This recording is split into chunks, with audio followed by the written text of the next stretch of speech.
Hello, everyone. Welcome back to the GSMC Basketball Podcast, brought to you by the GSMC Sports Network. As always, I'm your host, Merrill Fatemi. Getting into our last segment here, we're going to recap some of the other series that, honestly, some of these series just, it's tough to put into a full block. Just some of them just don't have a whole bunch to say, just because they're a little bit more one-sided, is the best way to call it.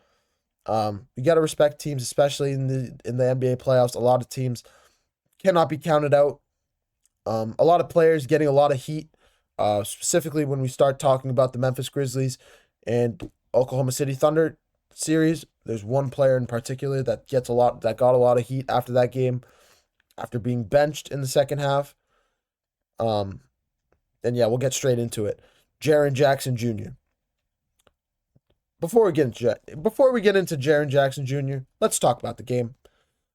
This game actually being close at one point, believe it or not. The Grizzlies bringing this game down to 7 points in the fourth, bringing the lead down to 7 points in the fourth quarter, really making it a game, doing as much as they can to stay in it. But yeah, there was really one player that has to be noted in this one. The Shai Gilgeous-Alexander show returned after a hiatus in Game 1. Game 1 only having 14 points, having a little bit of a quiet performance, not really doing too much, being more of a facilitator. I believe he shot 2 of 14 from the field. One of the most outlier, best way to call it, outlier playoff performance or performances period that you'll see from Shai Gilgeous-Alexander, whether it was a little bit of a ring rust, whatever it may be. The Oklahoma City Thunder still winning that game by 50 points. Doesn't matter.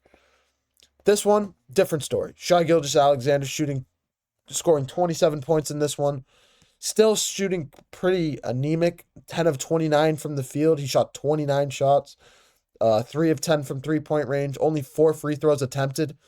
A little bit of numbers down in that one, which is good to see. The referees being a little bit lenient with the foul calls, being a little bit more allowing a little bit more physicality. We've seen it in other playoff series, the Boston Celtics, Orlando Magic, Detroit Pistons, New York Knicks series, Clippers, Nuggets series. You see it across the board. Physicality, playoff basketball go together like bread and butter, and you have to be a little bit more lenient when it comes to foul calls in the NBA playoffs. So, no questions asked, makes sense there. Shai still finishing with 27 in this one. Jalen Williams with 24. And then we get to Chet Holmgren. Chet Holmgren with 20 points and 11 rebounds, still being a dominant threat on the offensive glass, still having a double-double. In Game 1, he also had a double-double. And that brings me right to my next point. Jaren Jackson Jr. Jaren Jackson Jr., a player that was absolutely dominated across the board in Game 1, only getting benched in the second half, having 4 points, 3 rebounds, 2 assists as his stat line, shooting 2 of 13 from the field, 0 of 4 from three-point range. A player that we've known him to be a defensive threat, a duo with Ja Morant for the Memphis Grizzlies that has been pretty potent. We've seen when they're on the same page, when they're working together, this offense be lethal in the open court, moving very freely with Ja Morant pushing the pace. Absolutely. We've seen Jaren Jackson Jr. being a lob threat. But in that one, being benched in the second half. Plain and simple. Marvin Bagley coming in and finishing with 17 points, being a force, using his size and his girth and his strength to pretty much bully Chet Holmgren. That is what you have to do against Chet Holmgren. You have to bully him in the paint. Because a player like that, when you're tall, we've seen it with other players like Victor Wembanyama, with Chris Bosh as well. When you reach a certain height, it's just tough for you to be bigger. You don't have as much weight to you. You don't have as much strength. You don't have as much muscle. And it's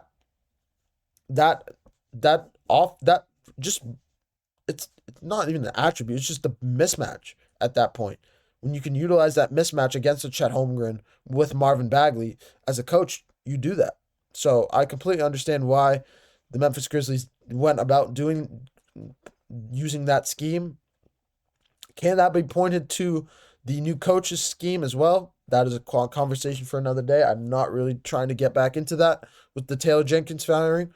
But Jaren Jackson Jr. just coming back overall and having a better game too. Finishing with 26 points, leading the Memphis Grizzlies in points. Shooting 10 of 17 from the field, just being very efficient, 2 of 3 from three-point range, getting to the free throw line a few times. Just overall a much better performance from him. Still struggling on the boards in terms of being able to get on the boards against Chet Holmgren. So it's going to be interesting to see how Jaren Jackson Jr. can clean that up and become more competitive in that area. But yeah, I think Jaren Jackson Jr. is still a good talent in the league. We can talk about what the Memphis Grizzlies should do in the offseason because I do have some takes on that, but that could be its own segment. We'll talk about that another time. But yeah, Ja Morant finishing with 23, Jaren Jackson Jr. having a much better game too, finishing with 26 points. Desmond Bane finishing with a double-double, 19 points, 12 rebounds. He had a little bit of a tougher shooting night from three-point range, only 2 for 7 from the three-point stripe, 7 of 17 from the field.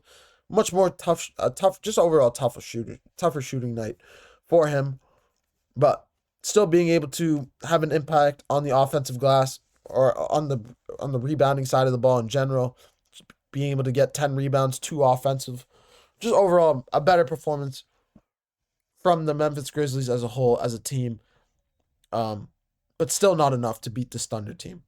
Just plain and simple. We'll see how this series goes switching over to Memphis if Memphis can win one of these games. But I think this is going to be, if you asking me right now, I think this series ends in a clean 4-0 sweep for the Oklahoma City Thunder. I don't think they really break a sweat here. We saw in game 1, 50 points. This one, 20 points or 19. But we'll see if it keeps going. I don't know. We can always see a team winning a game. We saw the Timberwolves win game 1, shooting 50% from three-point range. If Memphis can shoot at that level, I think they have a chance against Oklahoma City. I think anybody has a chance if they shoot at that level any given night. So we'll see how it all goes. But from there, we're going to take a look at the other game 2 happening tonight. That one happened last night between the Thunder and the Grizzlies. Let's talk about tonight. The Cleveland Cavaliers and the Miami Heat. 2 teams. Obviously, we know Donovan Mitchell was very keen on the Miami Heat. Really was looking forward to joining the Miami Heat in the offseason. Was talking about getting traded there before. I believe this was 2 years ago now when the Cleveland Cavaliers lost to the New York Knicks in 5 games in the NBA playoffs. That was Donovan Mitchell's first year. And there's still rumors about that. But the Cleveland Cavaliers, obviously the better team in this scenario. Miami Heat, the 10 seed, barely squeaking into the playoffs, winning the 9-10 seed, and then beating the Atlanta Hawks for the 8-9 seed game. Overall, just I don't know what to expect from this team. The Miami Heat I don't understand them. They're incredibly competitive, incredibly well coached by Eric Spoelstra. No questions asked.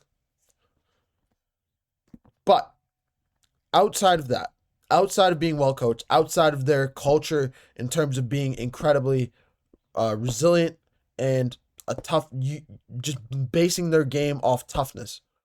Outside of that aspect, what does this team have going for them? What they have Tyler Hero, who doesn't shoot the ball. He shoots the ball very sporadically, I'd say. That's honestly a compliment. Bam Adebayo, who's a force in the paint, absolutely. But he's getting double teamed by Evan Mobley and Jared Allen. So even if he fends one of them off, the other one will go off for 10+ rebounds and 10+ points. That's what we saw with Jared Allen in game 1. Jared Allen playing with incredible hustle in that game 1 as well. So that also played a factor into why he was the one with 10 rebounds. But Bam Adebayo it's just a struggle for this team. Outside of Hero and Adebayo, you don't really have a lot going for this team. You have a Davion Mitchell who's a good defender. You have Duncan Robinson, who's still a good shooter. Absolutely, no questions asked. You have this rookie, I can't remember his first name, but Ware, who's continuing to grow as a rookie for this team, continuing to prosper. as a big man for this team.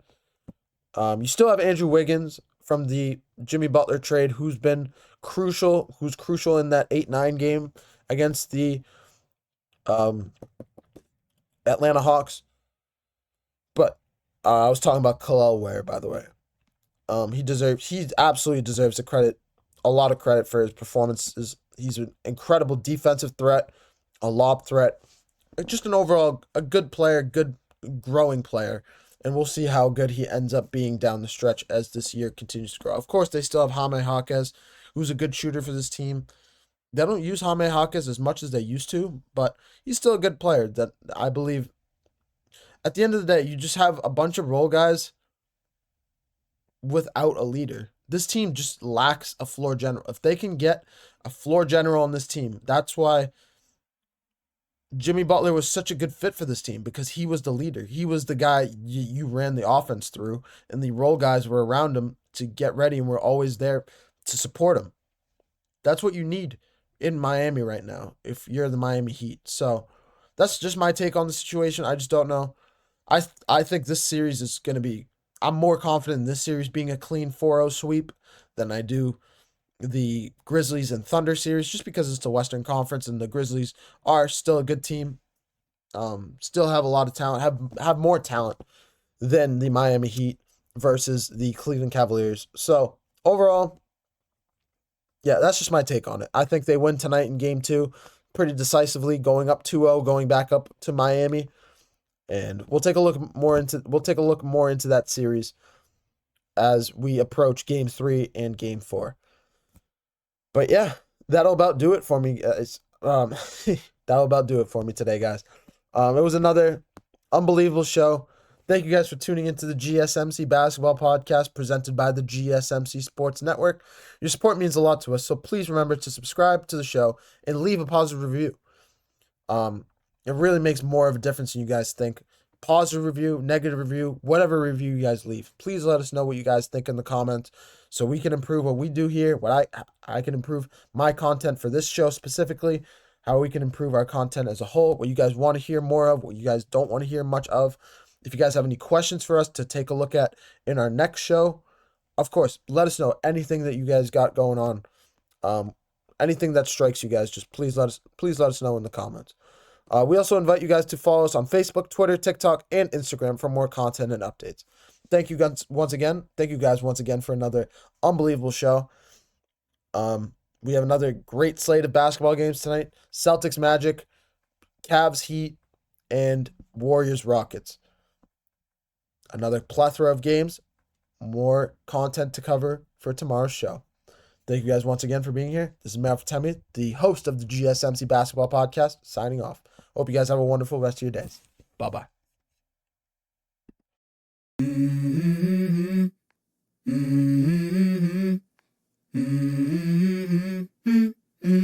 Let's go.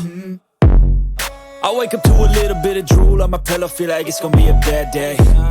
Yeah, I'm tired of shit, and the coffee ain't hit yet, damn, ain't that great. I don't wanna go to